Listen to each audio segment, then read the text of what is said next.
지나치게 편향된 외교를 했다. 편향 외교가 가장 큰 문제다. 근데 이 편향 외교가 네. 대통령은 가치라고 얘기하지만 네. 외교는 가치만으로도 할 수 없고 실제는 이익이잖아요. 그래서 제가 이런 표현을 했습니다. 지금 대통령이 지금 윤 정부는 외교를 하는 게 아니라 전쟁을 하고 있는 것 같다. 제가 조금 심하게 말을 했어요. 왜냐하면 드디어 이분이 또 오셨습니다. 저와 참 자주 뵀던 분이고요. 방송에서 국제 또 정치 외교 전문가시죠. 전 국립외교원장 하셨던 조국혁신당의 김준형 당선자 모시도록 하겠습니다. 어서 오십시오. 안녕하십니까. 네, 반갑습니다. 반갑습니다. 안녕하십니까? 네. 자, 그리고 이상민 크리에이터도 함께합니다. 예, 안녕하십니까.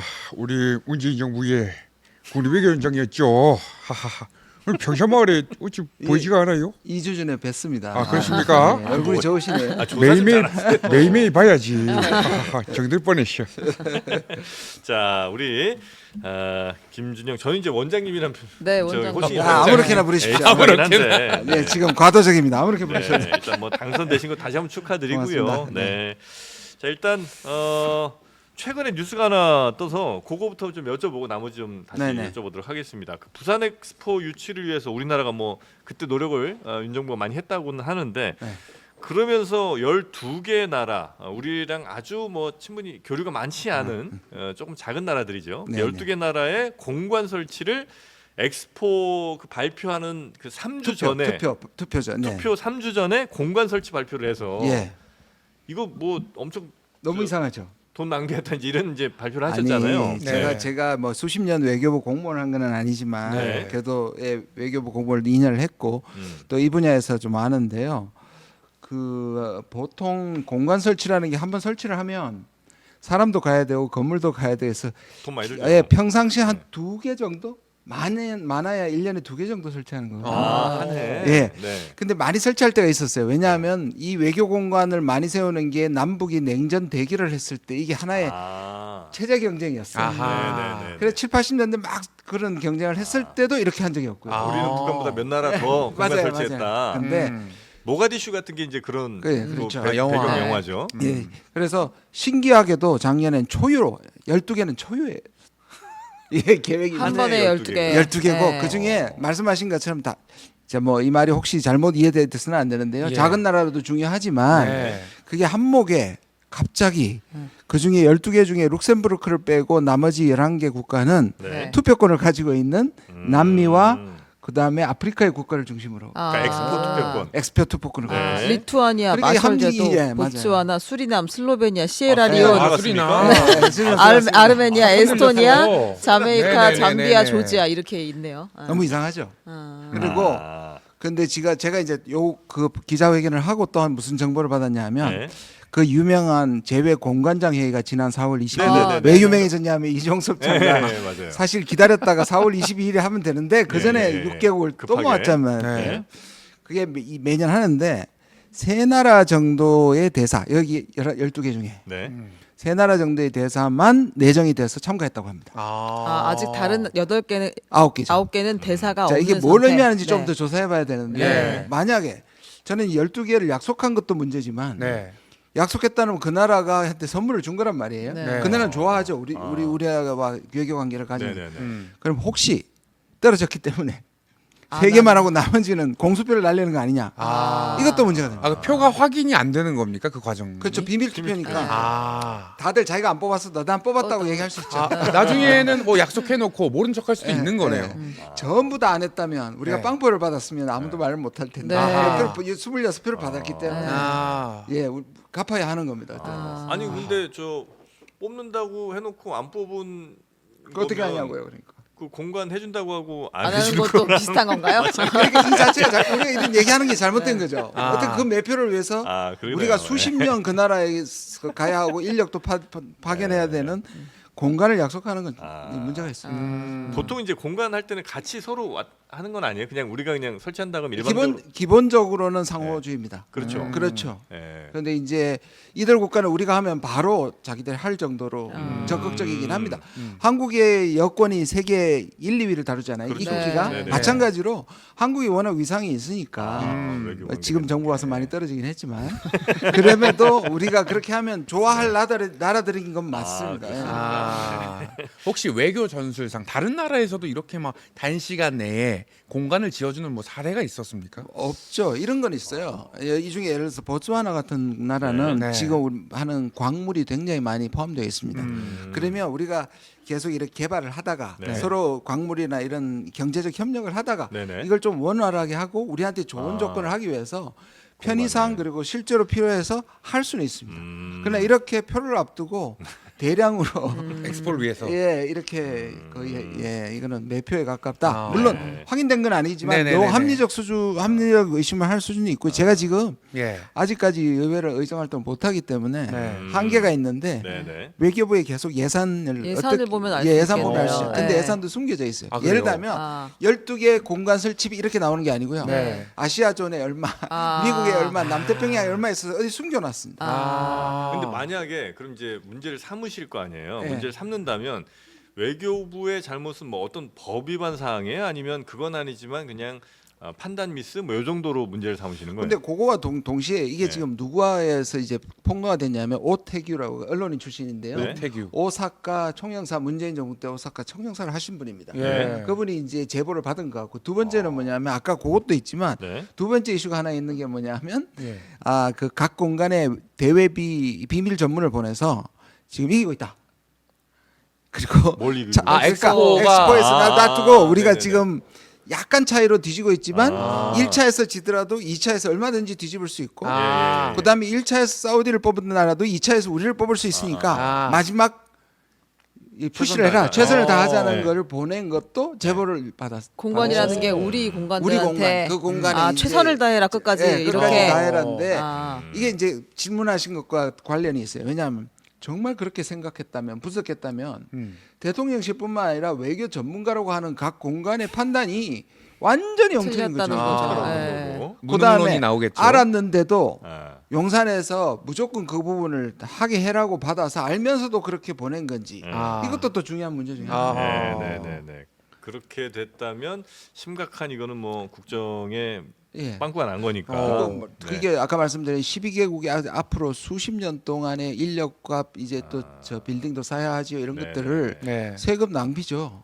이런 일이 그 만약 표를 위해서 그것도 성공하지 못한 엑스포를 위해서 그 정도를 했다면 네네. 이건 심각한 문제가 있습니다. 그 물론 이제 가는 인력도 필요하겠습니다만 또 말씀하신 것처럼 뭐 건물이라든지 아니면 또 좀 안정적인 나라가 아닌 경우는 경비 인력이나 이런 것들 상당한 맞습니다. 비용이 지금 많이 시에라리온은 대표적인데요. 지금 황색 네. 경보가 있어서 네. 그리고 그 나라에 지금 우리나라가 45명밖에 없습니다. 교민. 그 나라에 우리나라 교민이. 교민이 45. 아. 다해서 그러면 45명이. 그럼 이런 나라들 어떡하냐? 네. 근데 주변 국가에 거점 국가에 있습니다. 아. 그렇게 하죠. 출장으로도 충분히 아. 그렇게 하죠. 네, 합니다. 네. 네. 아 근데 굳이 굳이 그 약속을 대사관을 해서.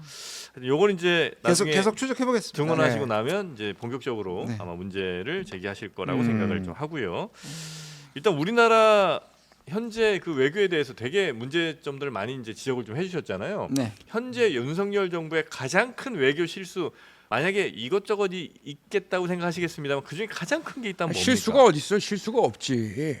이든이 형이랑 잘 지내고 있는데. 이 시다 형하고 같이 잘 지내는. 시다형 기시다형 시다형 진짜 이든이 형이랑 비슷하네요. 아, 그렇습니까? 진짜 비슷해요. 아, 진짜 비슷하네요. 이따가 뭐 좀 잘못하시면 조국 대표도 나옵니다. 네. 아, 잘 안 돼요, 그거는. 네네네. 두 가지로 나눠봐야 될 것 같아요. 네. 하나는 본질이고 하나는 의전이잖아요. 우리가 예를 들어서 날리면이라든지 네. 뭐 그 국빈 방문 받아놓고 취소시켰다든지 그다음에 방문단에 이제 그 아는 사람 사실 공식 인사가 아닌데 넣었다든지 아, 이런 것들은 네네. 의전의 문제죠. 네. 근데 외교는 의전 정말 중요합니다. 네. 그건 뒤에 말씀드리고 네. 앞에 본질 문제인데요. 음. 기본적으로 문재인 정부의 외교가 틀렸다고 시작하잖아요. 그러니까 그거를 이제 다 뒤집는 거란 말이에요. 네. 그 중에 하나가 이제 이 진영 외교를 하는 겁니다. 편향. 아. 자 전략적 모호성을 했다. 네, 문재인 네. 정부는. 그리고 중국하고 러시아하고 너무 가까이 지냈다. 네. 그러면 우리 동맹국가 우방국으로 가야 한다. 그래서 음. 우리는 전략적 선명이다. 네. 이렇게 해서 네. 자 미국과 일본 위주로 뭐 다 하시잖아요. 네. 지난 2년간 사실상의 뭐 아젠다를 놓고 깊이 만나고 반복적으로 만난 나라는 이 두 나라밖에 없어요. 네, 네, 네, 네. 다른 나라는 그냥 다자 회의 가서 뭐 안녕 네. 뭐 10분 30분 중국 그 시진핑도 30분 살짝 그냥 만난 거거든요. 아. 그렇게 보면 지나치게 편향된 외교를 했다. 편향 외교가 가장 큰 문제다. 근데 이 편향 외교가 네. 대통령은 가치라고 얘기하지만 네. 외교는 가치만으로도 할 수 없고 음. 실제는 이익이잖아요. 네, 네. 그래서 제가 이런 표현을 했습니다. 지금 대통령이 지금 윤 정부는 외교를 하는 게 아니라 전쟁을 하고 있는 것 같다. 제가 조금 전쟁. 심하게 말을 했어요. 왜냐하면 네.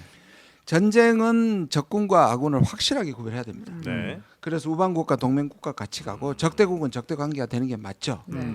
그래서 사실 지금 윤 대통령은 그러니까 중국, 러시아, 북한, 이란까지 네. 딱 적으로 지명을 하잖아요. 음. 근데 외교는 보통 회색이라 그럽니다. 네, 네. 그래서 우방국이라도 예를 들어서 미국이나 일본이라도 우리 이익을 가지고 악착같이 예 치열하게 협상할 때는 해야 되고 그래야 되겠죠. 적대적인 관계라고 비우호적이라도 관리를 해야 됩니다. 음. 관계를 나쁘게 하면 안 되는 거잖아요. 네, 네. 근데 지금 우리를 보면 우리와 바로 지금 나 닿아 있는 북한, 중국, 러시아와 관계가 굉장히 많이 나빠지고 있거든요. 네, 네, 네. 그래서 이 너무 편향된 이념 외교를 하다 이 가치를 넘어서 거의 이념 외교를 하고 있다는 것이고요. 네. 두 번째는 거기서 파생되는 것일 수도 있는데 이게 이제 가는 곳마다 의전 실수를 하는 것이 가만히 생각하면 아까 제가 외교부를 얘기를 했는데 예. 외교부는 문재인 정부 때나 김대중 정부 때나 박근혜 정부 때나 다 엘리트들이고 전문가잖아요. 네, 네. 그럼 왜 같은 사람들이 이런 실수를 할까? 네. 네. 제 보면은 다 알고 있습니다. 초반에는 그런 것들을 계속 얘기를 할 거예요. 그러면 이게 한두 번 예를 들어서 대통령실에서 묵살이 된다든지 대통령에 대해서 어겨지면 관료들은 더 이상 얘기하지 않습니다. 이건 안 받는 분이구나. 예. 그러면 이제 자기들은 시키는 대로는 관료들은 하든. 뭐 예. 이제 영혼 없는 모드로 들어가기 시작해요. 네. 우리가 영혼 관료가 영혼이 없어진다 그러잖아요. 아. 그 모드로 들어가서 하는 거죠. 네. 그러면 나중에 지금은 어떤 상황이냐 보면 아까 엑스포도 그렇고 자기가 나중에 책임질 일들에 대해서 다 피하게 됩니다. 그런 현상이 지금 벌어지고 있다고 저는 네, 생각하거든요. 네, 네. 혹시 그 전략적인 모호성과 전략적인 선명성 사이에 네. 예를 들면 뭐 대통령 혹은 뭐 어떤 정치 세력의 판단에 따라서 증세가 오를 수도 있고 감세가 오를 수도 있잖아요. 근데 그거는 사실 선택의 문제고 누가 어떤 국민들의 지지를 더 많이 받느냐의 문제인 거지. 이게 옳고 그름은 사실 있는 건 아닐 거 아닙니까? 그렇죠. 근데 혹시 전략적 모호성과 전략적인 선명성도 네. 환경에 따라서 선명성이 더 나을 수 때가 있죠. 좋다고 당연합니다. 판단을 그래서 대통령이 한 거고 그거는 큰 문제가 아닐 수도 있는 건 아니에요? 그렇지 그러니까 않습니까? 지금 선명성으로 가야 되느냐 네. 아니면 모호성으로 가야 되느냐 지금 국제 정세를 제대로 판단해야 되는 거죠. 네네네. 그래서 예를 들자 이런 겁니다. 미중이 대결 구조인데 네. 한 5년 정도면 지금 중국이 완전히 미국한테 지금 압도당하고 있고 예. 5년 안에 끝난다. 음. 그러면 선명성이 낮죠. 아. 그럼 미국한테 줄 서는 게 맞죠. 아. 그 근데 상황이 아니군요. 그 상황이 전혀 아니에요. 아. 중국은 지금까지 미국을 도전했던 어떤 나라들보다 네. 자기 충족적입니다. 그렇다고 해서 저는 중국이 미국을 또 추월하라고 믿진 않아요. 그러나 이 갈등은 제가 보기에는 최소한 30년. 네. 어떤 분은 250년까지 본 오. 앞으로 이 패권의 다툼이요. 이 패권의 다툼이. 그런데 한쪽에 올인하는 거는 아니라는 거고. 아. 그게 이제 그럼 그 예상이 틀릴 수 있지 않느냐고 네, 얘기할 네, 수 네. 있죠. 그런데 실제로 지금 누구를 보면 아느냐면 인도입니다. 인도요. 인도는 지금 어마어마하게 표준 관리할 정도로 이익을 얻습니다. 둘 사이. 네네네. 미국과 러시아 사이에서 인도는 쿼드잖아요. 예. 인도가 미국한테 얼마나 중요하냐면요. 중국을 대체할 최고의 카드라고 생각합니다. 네네네. 중국을 떼내고 인구, 예. 그다음에 소위 말하는 가치도 같죠. 네. 근데 이 인도가 그래서 쿼드의 일원이잖아요. 예. 우리가 그렇게 들어가고 싶었는데 거절당한 거예요. 네. 근데 인도가 생각보다 미국 말을 듣지 않고요. 중국과 사이가 좋고요. 네. 그다음 특히 러시아하고 사이가 좋아서 예. 대러 경제 제재에 참여하지 않아가지고 네. 아. 러시아가 이 천연가스 석유를 시장가의 2분의 1, 3분의 1로 공급해 줍니다. 와. 그럼 자기들도 경화가 필요하니까. 예. 그러면 그걸 가지고 정유해서 세계에 팔고 있습니다. 지금. 아. 그러니까 저 정도의 국가도 그렇게 하는데 우리가 인도 주식 많이 올랐어요. 아 그래요. 네. 아 근데 그거는 좀 달리 생각해 보면 네. 인도 같은 경우는 음. 굉장히 저렴한 노동력, 그러니까 중국보다 훨씬 저렴한 노동력이 일단 어마어마하게 많은 나라고. 네. 그래서 네. 이제 중국을 대체할 수도 있겠다는 판단을 미국이 하니까 그만큼 더 전략적으로나 산업적으로 중요하다고 판단할 수도 그렇죠. 있고. 맞습니다. 그래서 인도 얘기에는 더 미국이 조금 더 들을 듣는다. 수밖에 없는 상황일 수도 있는 거 아니에요? 그 중요한 그 이적인데요. 예. 네. 특히 이제 이렇게도 얘기합니다. 네. 그래도 제국을 경영해본 인도 아니냐. 아. 근데 그거는 우리 자체를 너무 과소평가합니다. 우리는 지금 어마어마하게 중요합니다. 음. 과거에 우리가 아니고 예. 우리는 중국의 부상만 얘기하지만 지난 30년 동안 우리의 부상이 네. 엄청나고 네. 특히 미국이 지금 중국을 디커플링 시키잖아요. 네. 그 빈 곳을 채우는 데에서 결정적인 역할을 하는 나라가 우리입니다. 왜냐하면 미국이 중국을 이렇게 디커플링 시키는 가장 큰 이유가 차세대 네. 4차 산업혁명에서 중국이 설 자리를 잃게 만들겠다. 그게 이제 세 가지로 표시가 되거든요. BBC라 그럽니다. 바이오, 배터리, 칩. 반도체. 근데 이 세 개의 이 세 개의 제조업 경쟁력을 합쳐서 세계 1위가 한국입니다. 아. 그러면 자 일본은 이미 지금을 다시 부활시키려고 하지만 일본은 경쟁력이 나갔고요. 예. 네. 예를 들자면 독일 같은 경우는 바이오는 강한데 반도체 안 강합니다. 네. 네덜란드는 반도체 장비는 엄청 강하지. 네. 또 마찬가지로 TSMC 대만은 반도체밖에 없습니다. 이 세 개를 모두 선두권에 가지고 있는 국가는 대한민국이밖에 없고 대한민국. 이게 미국이 엄청 바랬고 네. 지금 실제로 미국에 가장 많이 투자하고 있는 나라가 우리거든요. 네. 그럼 우리가 어떻게 얘기할 수 있냐?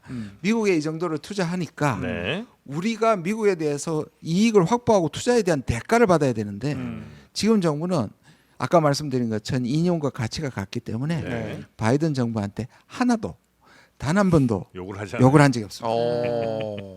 아, 그것이 우리 외교의 가장 큰 문제라고 아하. 네, 우리 김준영 원장께서는 생각을 하고 계십니다. 혹시 바이든 참 성대모사는 안 된다고 그랬죠? 네. 아 지금 미국 대선 중이라서 네. 연습 중립을 중입니다. 지켜야 됩니다. 네. 네. 아, 요거는 이제 정말 그냥 뜬금없는 번외 질문인데 혹시 네. 미국 대선은 누구로 보세요? 미국 대사를 모르겠습니다.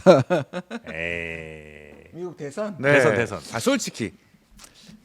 이게 네. 확실하게 지금 오늘 한다면 저는 트럼프가 당선될 오늘 하면 그래요? 가능성이 큰데요. 네. 그 이유는 일단 이 지금 미국 사람들에게 과연 이 베스트 초이스는 없고요. 네. 더 나쁘지 않은 네. 차악을 네. 선택하는 선거로 굳어졌고요. 네. 제일 부각되는 게 바이든의 건강 문제거든요. 아.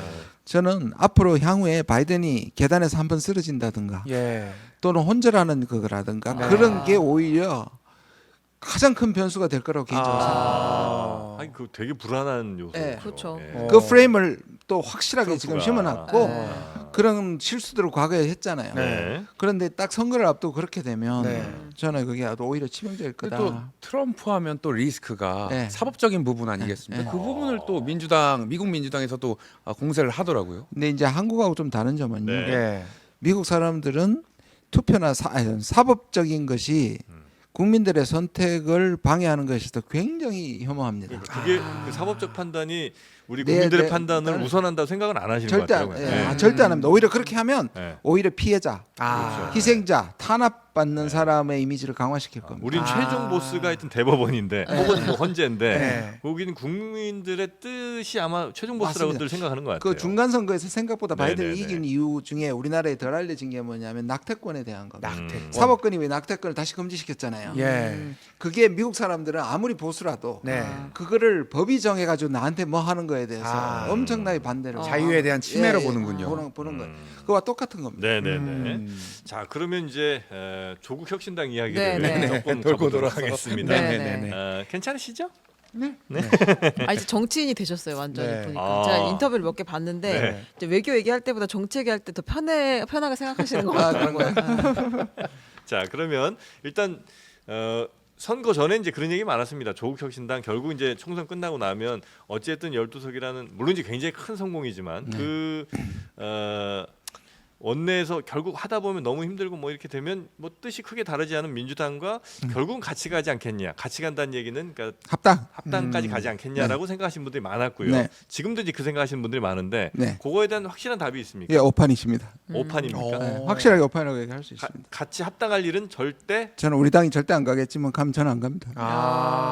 당이 가도 안 그 가세요? 정도예요. 왜 민주당에서 근데 많은 일을 하셨잖아요. 많이 했죠. 그런데 이제 뭐 저는 이렇게 생각해요. 민주당한테도 조국 혁신당한테도 합당이 안 하는 게 더 좋다고 생각합니다. 처음에 제가 제일 좋아했던 말이 예인선 또는 네네네네네. 쇠빙선이었어요. 네.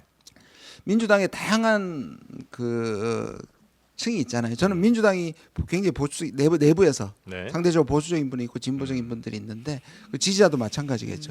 그걸 다 품으려면 안정적이지만 몸이 무거울 수가 있거든요. 네네네. 그렇다면 저는 조국 혁신당이 오히려 그 부분에 있어서 좀 치고 나가고 그다음에 만 3당 구조잖아요. 3당 네. 구조였을 때 2대1 구조가 훨씬 나을 것 같고요. 네. 그래서 저도 그렇고 대표도 그렇고 네. 다 모든 사람이 거의 일치합니다. 뭐 음. 합당에 대한 생각은 전혀. 저 지금까지 조금도 없습니다. 네. 교섭단체 관련해서도 그 조국혁신당이 민주당에 어떠한 요구도 한 적이 없다 이렇게 지금 얘기를 하시던데 그러면 뭐 의원 꺼주기까지는 아니더라도 교섭단체를 만드는 방식에 대해서는 고민을 하셨을 거 아니에요 계속해서. 네, 뭐 고민은 하고 계신 것 같고요. 네. 그냥 우리가 모였을 때 그걸 가지고 얘기한 것은 이게 답니다. 그러니까 뭐냐면 서두르지 않겠다.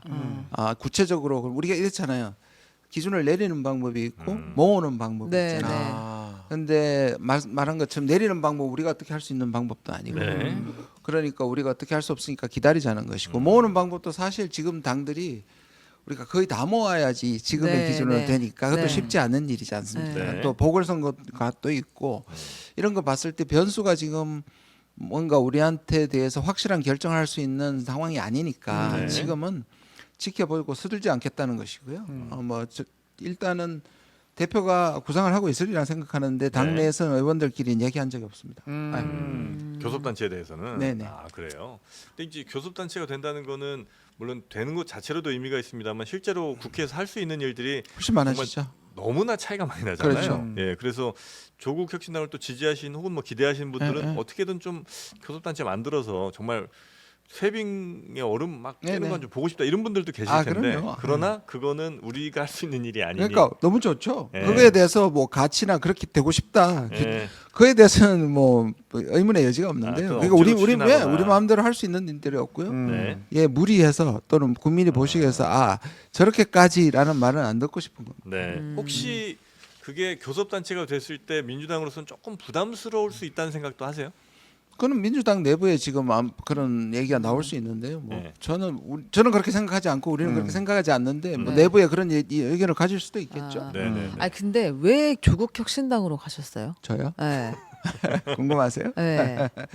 저는 사실 이 결심을 한 게 50일 조금 넘었어요. 그 전까지는 정치 생각 안 해봤습니다. 지금부터 따져도 50일이? 예, 예. 제가 결심한 게 3월 2일이니까요. 그 너무 배지 주운 거 아닙니까 지금 다들 주었다니요. 그렇게 말씀하면 너무 네. 섭섭하고. 네, 전 나름대로 선택한 거 아닙니까? 인생에 참 중차대한 결정을 엄청난 그 아니, 드라마. 전에도 사실 굉장히 그 요청이 많았잖아요. 네. 근데 저는 이렇게 생각했어요. 네. 폴리페스라는 얘기를 들으면 네. 일단 기분 나쁘잖아요. 그래서 제가 두 개를 분리했어요. 그러니까 하나는 내가 전문가로서 자문하고 네. 네. 그다음에 때로는 심지어 제가 민주당에서 동북아평화협력위원회 위원장도 당직도 네. 맡았거든요. 네. 그런 역할까지는 내가 전문가니까 할 수 있다. 소위 말하는 비난받는 폴리페스는 아니다. 근데 또 다른 폴리페스 내가 직접 정치 현장에 아까 말씀 정치가 다 됐다고 얘기하는 네네네. 그런데 들어가는 거잖아요. 제가 네. 후자에 대해서는 기본적인 혐오가 좀 있었어요. 아. 그렇지만 네. 50일 전에는 제가 실제로도 막 스트레스를 너무 많이 받았고 좀 턱관절도 제가 입당할 때 발표했는데 턱관절이 아파가지고 너무 고생했거든요. 네. 그게 자다가 이를 그렇게 깨무나 봐요. 아. 그게 꿈꾸시나? 스트레스 받으셔서. 스트레스 나라 왜냐하면 걱정을 네. 제가 강연을 굉장히 많이 가는데 예. 네. 다른 때는 그런 질문을 안 했는데 강의 가는 데마다 외교가 이렇게 망가지는데 외교는 고하신다. 상대가 있는데 복구가 가능하냐는 말을 하는데 그 질문을 계속 들으니까 나도 마음이 되게 급해졌어요. 아. 그래서 저 인생도 얼마 남지도 않은 것 아, 같은데.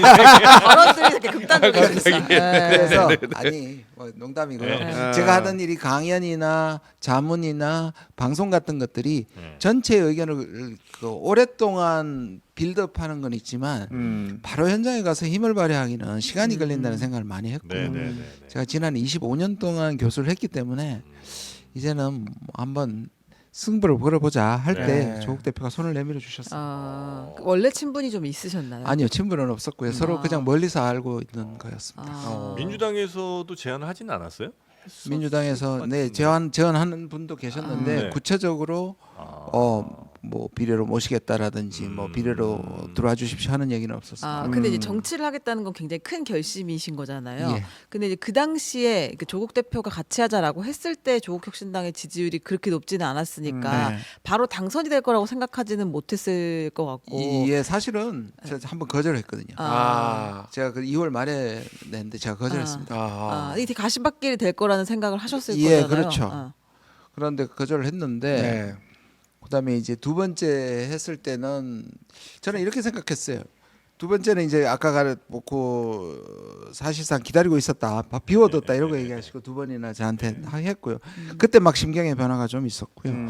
근데 오히려 당선 문제는 오히려 영입해놓고 별로 그걸 안 줬어요. 다 국민 경선했잖아요. 맞아요. 나중에는 그냥 국민 경선 투표였죠, 시켜가지고 조금 네. 약간 섭섭했어요. 오디션식으로. 영입 인사도 다 네. 거기다가 우리는 조국 대표께서 네. 우리랑 같이 경쟁했잖아요. 네. 후보였잖아. 이게 말이 되나? 공정하지 않다. 그래서 이표제를 그때 했었죠. 이표제를 했죠. 일표 하면은 조국 대표한테만 네. 다 표가 갈 거라고 해서 이제 이표를 그래도 했죠. 2표고 그다음에 그때 우리 비례는 남녀 이렇게 똑같이 그렇죠. 해야 돼요. 예. 영입 인사하고 대표를 합치면 남자 쪽은 6명이었고요. 여자분들은 3명이란 말이에요. 아니, 서운함이 많으시네요. 훨씬 더 아니 좀 쫄았죠. 쫄았다. 이미 이제 들어가고 하겠다고 얘기를 했는데. 네. 예. 그래서 그렇다고 안 한다고 할 수도 없고. 그래도 다행히 네. 6번을 했고. 사실 6번이면 맨 처음 당 만들어졌을 때 생각하면 네. 그렇게 안정권은 분명히 아니죠. 아니었어요. 처음에는 예. 그랬죠. 처음에 한 3, 4석 정도 생각하시는 네. 분들이 많았으니까. 네. 근데 지금 이제 결과가 너끈하게 굉장히 좋게. 네, 정치를 하신다고 했을 때 집안의 분위기는 좀 어땠습니까? 예, 다들 처음엔 반대했죠. 다 나가라고 그랬습니까? 예. 제가 그동안 쌓은 신뢰가 있기 때문에. 그래요? 외교를 잘 해놓으셨군요. 그러나 또 지금은 이제 굉장히 응원하시죠. 예, 어쩔 수 없이 그런 거죠. 어쩔 수 제 없죠. 되돌아올 수 없으니까. 그 문제는 좀 맵듭이 지어졌나요? 그때 이제 자녀분이 예. 국적이 미국이라고 해서 기사가 났었잖아요. 그거 저는 그 조선일보가 지나치게 말도 안 되는 걸 붙였다고 생각하는데 저는 국제 결혼이었거든요. 제가 부인이 무슨 뭐 시민권자. 시민권자이고 네. 그다음에 제가 한 번도 아내한테 한국 국적으로 옮기라고 얘기한 적도 없고 네. 가족들이 미국에 살자고 저한테 한 번도 미국의 영주권이나 시민권을 받으라고 한 적도 안 받은 거예요. 네. 약간 자기가 다 잘하고 난 다음에 자기가 선택하는 게 기본적인 생각이었는데 그걸 마치 이제 병역 회피나 그다음에 이런 것들을 얘기하셨는데 그리고 또 하나는 미국을 비판하면서 왜 애들은 다 미국에 사냐 이게 얼마나 유치한 겁니까? 네. 그래서 아무튼 커지지는 않고요. 대신에 이 결국 한 국민의 정서를 생각하면 네. 아들 아직 대학을 졸업 안 했기 때문에 네. 이제 아들한테 제가 이제 부탁을 했습니다. 하니까 평생 자기한테 아버지는 아무것도 부탁을 안 했는데 자기가 생명 빼놓고는 다 줄 수 있다 그러더라고요. 그래서 뭐 아드님이요? 예, 간도 떼줄 수 있고 뭐 신장도 떼줄 수 있으니까 군대가 뭔 대수냐고. 그래서 졸업하자마자 가겠다고 얘기했어요. 혹시 뭐 간도 떼줄 수 있는데 군대만큼 못 가겠다. 이건 아니었어요. 그럴까봐. 저는 마지막 말이 그걸로 아빠 차라리 간을 떼달라고 그래. 나 군대는 못 가. 근데 그러면 자녀분들은 전부 지금 미국에 살고 계시는 거죠? 예. 혼자 우리 여기 계시는 거죠? 아니에요. 저 아내하고는 여기 있고요. 아내는 그냥 외국인 등록증으로 여기서 같이 있고 있고요. 아들도 한국에 있습니다. 근데 딸 둘은 걱정이 여기서. 없어요. 네. 이 질문 하나 들어볼게요. 네. 제가 어떻게 영수회담 좀 잘했나요, 제가? 영수회담 어떻게 좀 평가하십니까? 제가 100분 토론 나가서 2주 전에 이 문제를 전망하라 했을 때 저는 대통령이 다 듣는다는 명분하에서 그냥 그 집중적으로 아젠다를 놓고 하기보다는 다 듣는 방식으로 사실상은 아무것도 결정된 게 없는 걸 나올 거라고 제가 예상을 했었거든요. 외교가에서 이런 게 있습니다. 정상회담이나 무슨 협상을 할 때 네. 우리는 거의 모든 이슈에 대해서 솔직하게 나눴다. 이 말은 아무 아무것도 말도 합의하지 하지 아무 말도 하지 않았다는 건 오. 똑같은 거고요. 음. 우리는 거의 뭐 모든 부분에 있어서 같은 공감대를 이뤘다. 이건 진짜 중요한 건 네, 하나도 안 네. 했다는 아. 그것과 비슷하다는 느낌을 받았습니다. 아무것도 안 했다. 그냥 얘기가 평행선을 달렸다. 아. 그때 대체로 이번 정권에서는 그 이른바 뭐 평론가분들이나 이런 분들이 잘 맞추세요. 그러니까 예측 가능한가 봐. 맞아요. 아, 예. 그러니까 굉장히 얼마나 안정적이냐. 반전이 별로 예측 없죠. 가능한 네. 정권이라고. 네. 많이들 뭐 그렇게 될 거라고 하면 또 그렇게 되는 경우가 많더라고요. 그렇죠. 그래서 이게 앞으로 한번 네. 만났다는 명분 때문에 네. 전 또 그다음이 쉬울까? 네. 아. 그다음엔 바로 본론으로 들어가야 되고 이제 그렇죠. 치열하게 부딪히는 부분인데 전 네. 쉽지 않을 거라고 봅니다. 여전히 조국 혁신당에서는 윤석열 정권 3년 남은 건 너무 길다는 판단하고 계세요? 그렇죠. 그게 또 국민들이 지지한 이유이기도 하고요. 그러면 그게 어떤 방법일지는 네. 이 정부가 하기에 달려 있는 거고. 예. 어떻게 하면 어떻게 줄입니까? 지금 저는 이렇게 생각해요. 오히려 이제 200석을 못했기 때문에 정말 이 지금 200석을 지지했던 사람들은 실망을 했잖아요. 네. 이겼음에도 불구하고 진 것 네, 같은 네, 기분. 음. 그게 이제 저는 오히려 조금 생각을 달리 합니다. 네. 오히려 180석을 가지고 계속 그러니까 지난번 이 총선 이전에 윤 정부가 했듯이 계속 아주 중요한 문제에 비토권을 계속 거부권을 날리면 네.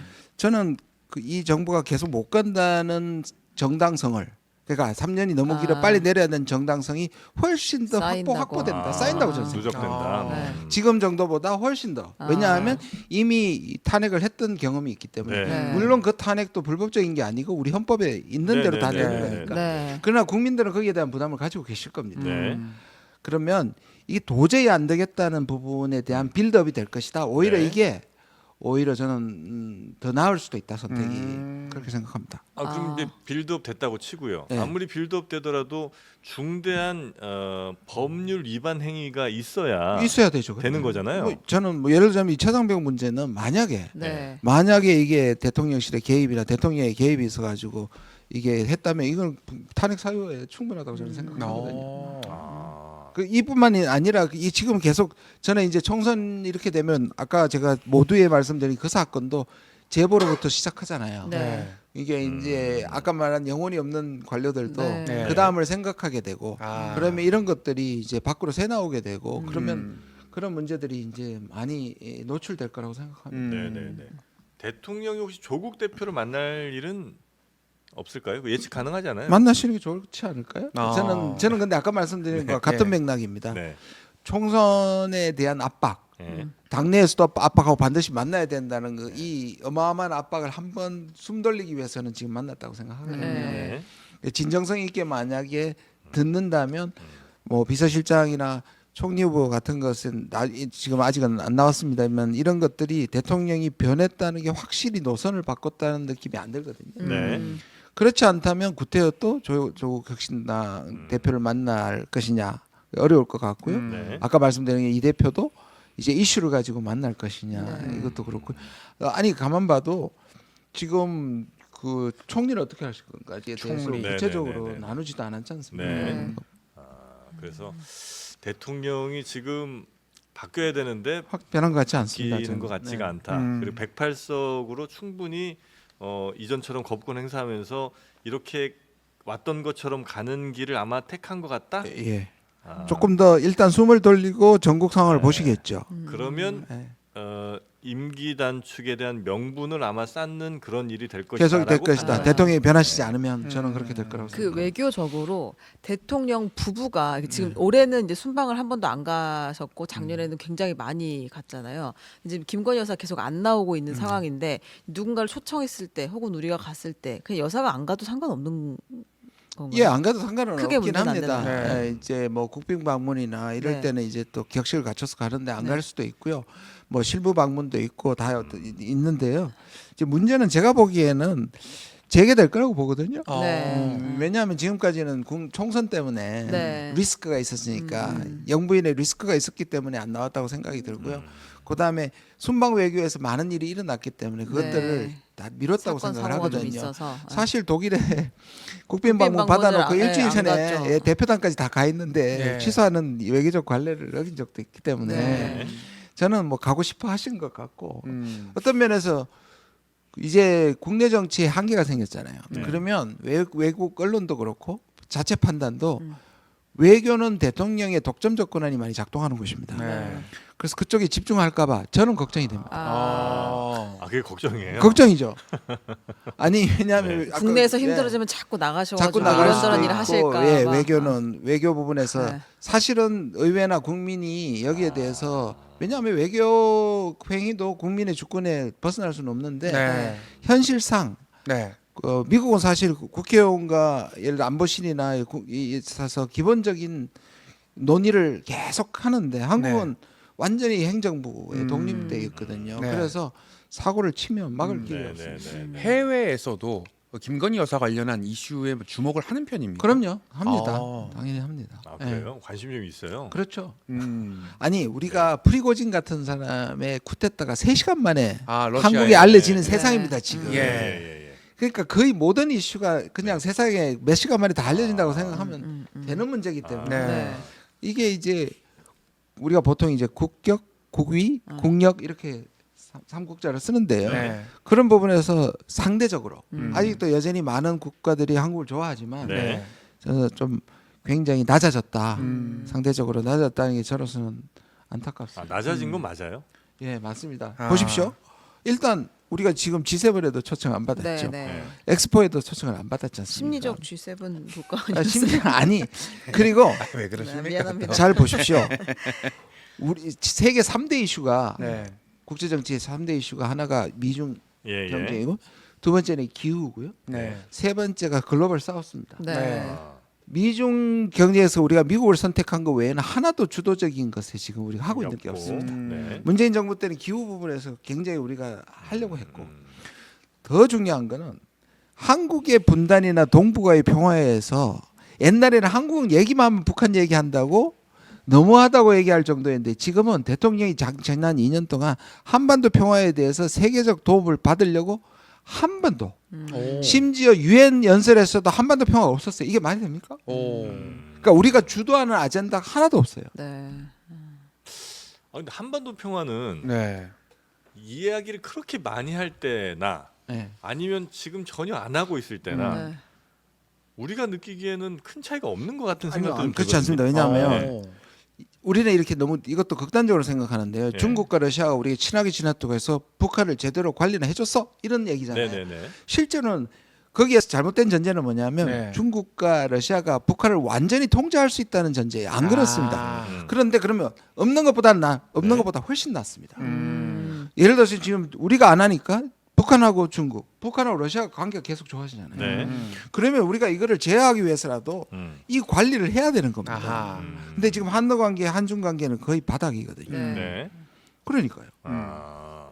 근데 이제 어떤 분들께서는 야, 북한이랑 그렇게 우리가 뭘 해보려고 네. 엄청나게 노력했는데 결국 돌아온 거라고는 뭐 무슨 저 개성공단 뭐 그냥 갑자기 문 닫고 연락사무소 뭐 파괴. 폭파시키고 음. 정말 너무 자존심 상하거나 그런 말이나 계속 들려오고 있고 이러니 거기 아무리 우리가 좀 더 경제적으로 여유 있고 우리가 조금 더 너그럽게 뭐 받아주는 형 정도 역할을 해준다고 하더라도 네. 도저히 용납할 수 없는 수준의 일들을 계속 벌이고 있는데 우리가 언제까지 이걸 해야 되냐 뭘 위해서 네. 이제 이런 얘기 하신 분들도 아니 두 가지가 여기서 이제 지적돼야 되는데요. 네. 하나는 그냥 북한이 그러면 지금처럼 강압적으로 하면 핵을 포기하느냐의 문제입니다.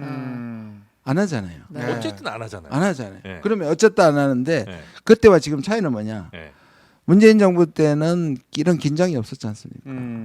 지금은 굉장히 긴장을 못 느끼세요? 실제로 군대 네. 보내야 되는 부모님들은 저한테 예, 느끼시는군요. 그러면 피부색을 느끼죠. 음. 그다음 지금 강대강이고 우리 대통령도 네. 전쟁 불사라고 얘기하고 있고 네. 저쪽에서는 남한을 위해서 처음으로 핵을 사용할 수도 있다고 얘기를 하고 음. 그거를 우리가 생각해서 뻥카다 그래 그렇게 뻥카라고만 볼 수 없는 측면이 존재하거든요. 네네네. 그러면 핵심적으로 그 외교 안보 라인을 좀 한번 쇄신해야 된다 이런 저는 그렇게 판단이세요? 생각합니다. 왜냐하면 아까도 말씀드린 것처럼 외교부가 그래서 제가 이렇게 얘기하거든요. 윤 정부에는 이게 지금 우리 지금 대한민국에 외교가 없고 네. 윤 정부에는 외교부가 없다. 네. 왜 그렇게 하냐면 외교부도 잘못이 많지만 네. 지금은 제가 보기에는 외교부가 그 전문성을 발휘할 수 있는 구조가 완전히 무너졌다고 생각합니다. 그럼 누구냐?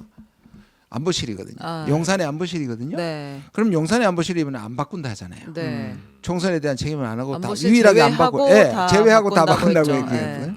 그럼 그게 그것도 노선 전환이 아니거든요. 네, 네, 네. 근데 이제 그 북한 관련해서는 여전히 이제 좀 의견들이 많은 것 같긴 한데 네네. 지금 네. 댓글도 그렇고 네. 예를 들어서 뭐 굉장히 우리가 햇볕 정책이라든지 이런 걸 많이 하면서 그 과정에서는 그럼 그 시간 동안 북한은 핵을 개발 안 했냐면 그건 아니었잖아요. 안 했습니다. 안 아, 했습니다. 그래? 그동안 안 동결됐습니다. 했어요? 문재인 그래요? 정부 때는 안 했습니다. 문재인 정부 때는 핵 실험이나 핵 개발 뭐 그건 이런 안 거- 했습니다. 다 아니, 안 딱 했습니다. 멈췄어요? 다 멈췄습니다. 그래요? 그렇습니다. 그리고 그 하노이에서 실패한 이유입니다. 그러니까 하노이. 이렇게 생각할 수 있죠. 예. 북한에게 그 여유를 줘가지고 오히려 재개할 수 있고 계속할 수 있다. 그때 더 압박했어야 된다고 얘기하는데 네. 네. 지금 압박해도 하잖아요. 음. 그 말은 거꾸로 얘기하면 적어도 북한 입장에서 그 기간 동안 딜레이된 겁니다. 개발이 딜레이된 겁니다. 그러니까 이제 또 많은 분들이 생각하실 때는 우리가 잘해주던 아니면 우리가 잘해주지 않고 그냥 우리가 좀 강경 노선을 가든 어쨌든 북한은 어떤 방법을 동원해서라도 뭐 러시아 도움을 받든 중국 도움을 받든 어떻게 해서라든 핵 개발한다. 왜냐하면 그들에게는 분명한 이유가 있죠. 왜냐하면 네. 핵이라는 것이 자신들의 정권을 유지시키는 가장 확실한 방법 이거 말고는 없다고 생각들 하기 때문에 그러니 우리가 잘해주고 못하고 그러니까 우리가 그들에게 변수가 아닌 것 같다라는 이제 판단을 하시는 분들이 좀 많은 것 같더라고요. 그러니까 저는 이렇게 생각해요. 네.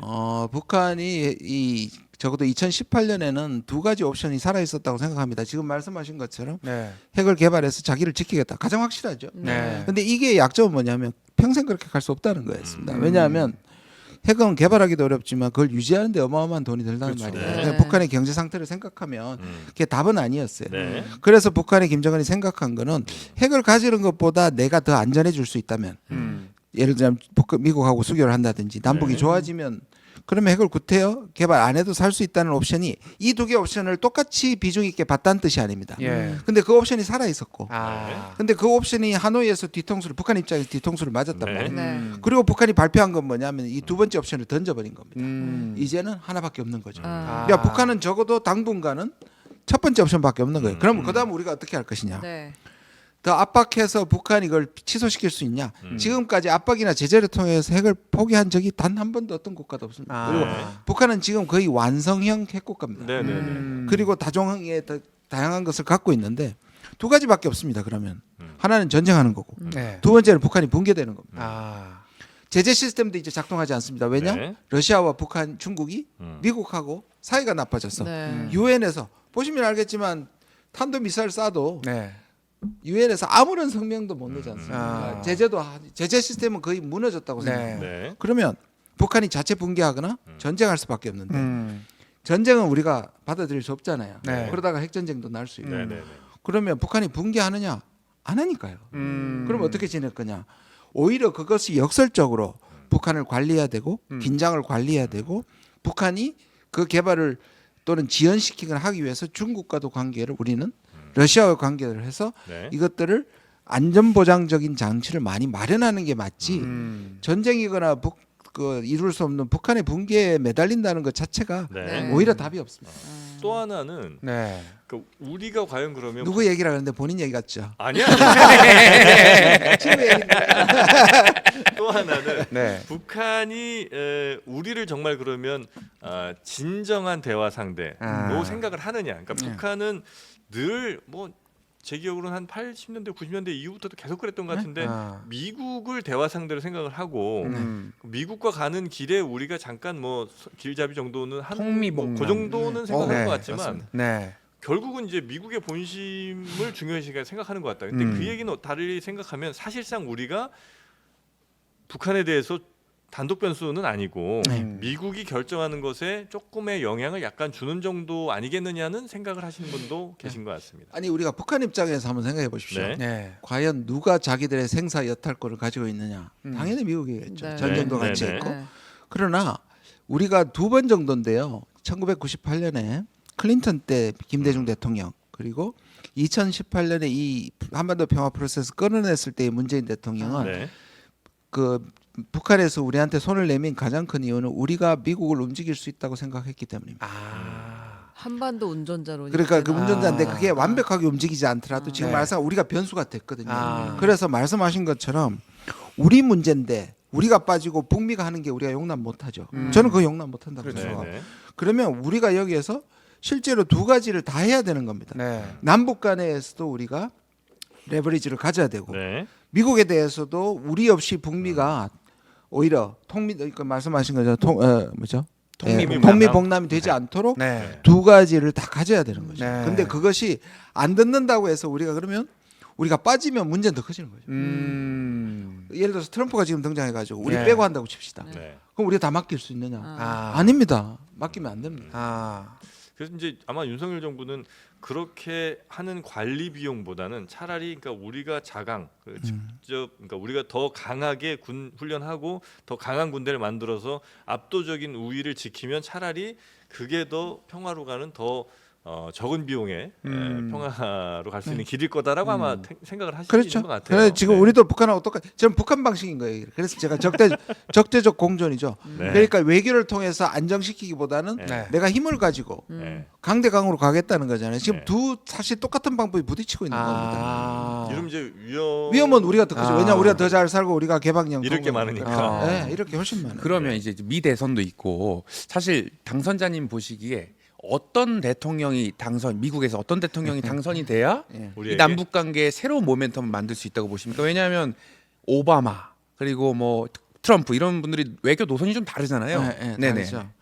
근데 지금의 미국은 되게 수렴하고 있습니다. 그래서 아. 특히 외교 같은 경우 특히 중국 정책, 네. 한반도 정책은 그래서 바이든이 트럼프 2.0이다라고까지 아. 얘기하거든요. 근데 방식에 대해서 굉장히 거치냐, 적어도 말은 곱게 하느냐의 문제인데 네. 지금 바이든한테 사실 아까 말씀드린 것처럼 경제적으로나 또는 안보적으로나 거의 절대적으로 의존하잖아요. 네.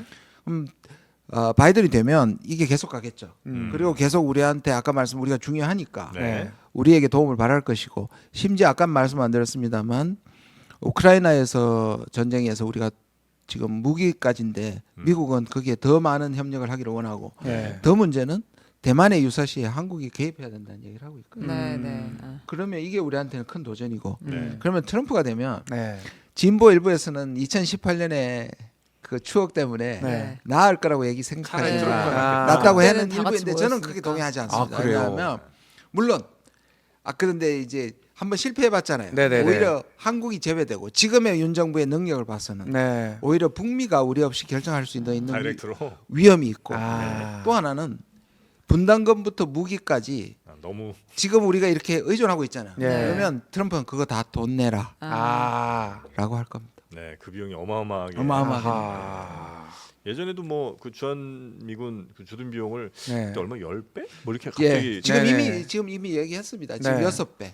아유. 예, 6배 지금 내는 거에 6배 내라고 얘기해서 네. 그래서 제가 지금 정부한테 계속 추천하는 게 뭐냐? 네. 지금 트럼프가 될 수도 있으니까 지금 하고 있거든요. 네. 한 5년쯤을 네. 묶어버려라. 아, 동결을 시켜라. 월세 다- 월세 다- 빨리. 단연기야. 예. 아. 단연기야 아 진짜 하듯이. 했으면 좋겠습니다. 아, 차라리 되기 전에 빨리 주인 바뀌기 전에 얼른 계약해버려라. 지금 외교의 시장 변수가 너무 많아서 네. 네. 골치가 너무 아픕니다. 외교의 변수는 많은데 지금 정부 너무 단순해요. 그게 문제입니다. 1차 방정식밖에 네. 못 1차 푼 방정식. 그래요. 자, 해주시고. 그러면 네. 우리 조국혁신당 김진영 당선자 모시고 또 현 정부의 외교 문제 조금 더 네. 집중적으로 좀 여쭤봤는데 앞으로 조국혁신당 혹은 뭐 우리 김진영 당선자께서는 처음 국회에 이제 등원하면 뭐를 첫 번째로 하실 건지 그거 마무리하면서 좀 여쭤보도록 예, 하겠습니다. 저는 시끄러우려고요. 아. 제 박노해 시인의 민주주의는 시끄럽다. 시끄러워야 한다는 시가 있거든요. 네. 그거는 국내 정치도 마찬가지고 그래서 이 입틀막 정부하고는 상당히 상반되는 건데 네. 외교는 아까 말씀드린 것처럼 너무 많은 권력을 대통령이나 행정부가 갖고 있습니다. 그러면 이거를 계속 떠들고 조사해내고 국민들한테 알려서 시끄럽게 만들면 적어도 다른 국가들이 네. 이 정부가 실수하더라도 외교 관계를 갑자기 파국으로 이끌지 않아야 된다는 결론을 실제로 제가 들은 적이 있습니다. 다른 나라에. 지금 우리나라와 불편한 나라의 아. 관료가 네. 저렇게 윤 정부가 대놓고 관계를 악화시킬 행동을 하고 있지만 네. 이 정부가 국민의 지지를 받는 외교 정책이 아니라는 걸 알고 있기 때문에 우리는 퍼즈라 그러죠. 거기에 멈추지 악화시키지는 않겠다. 아. 그래서 제가 그래서 계속 시끄럽게 할 겁니다. 아, 알겠습니다. 상임위는 외통위를 지망하고 계시는 그렇죠. 거예요. 네. 네. 자, 얼마나 시끄러워지는지 네. 또 어떤 목소리를 내시는지는 뭐 저희가 던지시는 거 아니죠? 18대 국회처럼. 분노 조절 장애자는 아닙니다. 네. 개헌하고 한번 또 계속 지켜보고요. 뭐 그 전에도 개헌 전에도 여러 준비들 하실 테니까 네. 또 저희가 궁금한 거 있으면 또 여쭤보도록 하겠습니다. 네, 고맙습니다. 함께 해주신 우리 김준영 조국혁신당 당선자님 대단히 고맙습니다. 감사합니다. 네. 자 오늘 화요일 순서는 이 정도로 저희가 정리하고요. 내일 저희 합니까? 안 하면 안 될까요? 아, 해야죠. 해야죠. 아, 근데 내일도 재밌는 분이 또 나오십니다. 네, 네, 아, 네, 네. 아 내일 노동절 근로자의 날인데 네. 하하 내일도 하는군요. 내일은 네. 누워서 해보는 거 어떨까요? 아, 좋은 생각 노동절이니까. 눕방 좋습니다. 네네네. 이경규 아, 정신으로. 눈빵 먹방하면서 네. 보면서 내일 한번 방송 오전 11시에 저희 한없이 가볍게 다시 돌아오도록 하겠습니다. 함께해 주신 여러분 고맙습니다.